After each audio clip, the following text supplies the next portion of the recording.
Bonjour, je vais vous parler en quelques minutes de l'essentiel de la numérologie humaniste.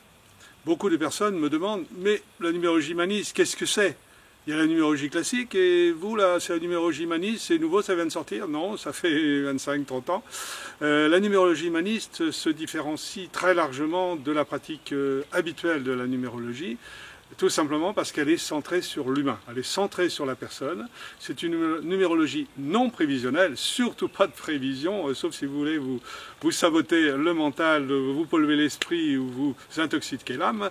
Voilà. Numérologie humaniste, c'est vraiment au service de l'humain, c'est un art de relation d'aide qui est vraiment à votre service pour avancer, avec la pratique d'entretien qui peuvent être 2, 3, 4, 5, 6 qui se suivent, et non pas un thème figé, hop, on vous colle une étiquette sur le front, pof, vous êtes bien content, vous repartez, je suis ci, je suis ça, on m'a dit ça.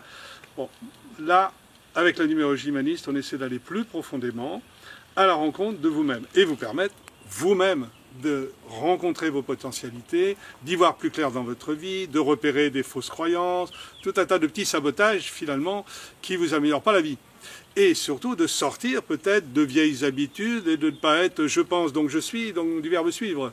Hein, tout simplement, je suis le troupeau, je pense comme tout le monde, je suis la mode, etc. Est-ce que je le vaux bien? Et si je le vaux bien, je suis un être unique. Et pas un nombre. J'en vois qui me disent « je suis chemin de vie 4, je suis machin ». Non, on n'est pas là pour vous mettre en cage, vous mettre en case. On est là pour vous aider à vous libérer. Donc la numérologie humaniste est là un outil de libération, hein, en tout cas d'oxygénation, peut-être de votre petite conscience, ou tout simplement de votre grande conscience, parce que je suppose que vous êtes très conscient de ce qui se passe dans votre vie. Et tout simplement arriver à faire des liens de sens entre ce qui se passe dans votre couple, dans votre famille, entre ce qui se passe dans la relation à votre corps, votre santé, et la relation à votre lieu de vie, etc. etc. Donc faire des liens de sens qui fait un bon sens, mais c'est bien sûr. Ok, ça y est, il y a un déclic, je vais pouvoir faire quelque chose de différent, en tout cas je vais pouvoir appliquer. La numérologie humaniste vous invite beaucoup à la concrétisation, hein. C'est-à-dire quelque part c'est apprendre, mais apprendre en agissant, ou agir pour apprendre, pour comprendre. Hein. Donc, comment je vais pouvoir mieux me comprendre, mieux m'aimer, mieux être en relation avec l'essentiel qui est en moi-même, avec toutes les richesses qui sont en moi-même, que finalement je n'ai pas rencontrées, et tout simplement mieux aimer les autres.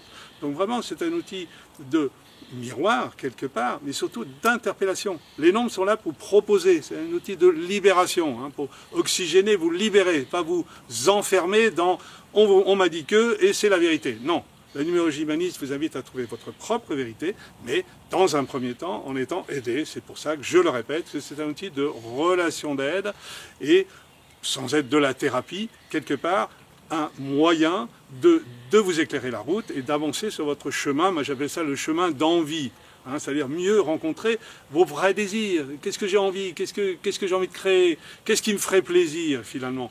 Au lieu de m'enfermer moi-même et de me saboter la vie.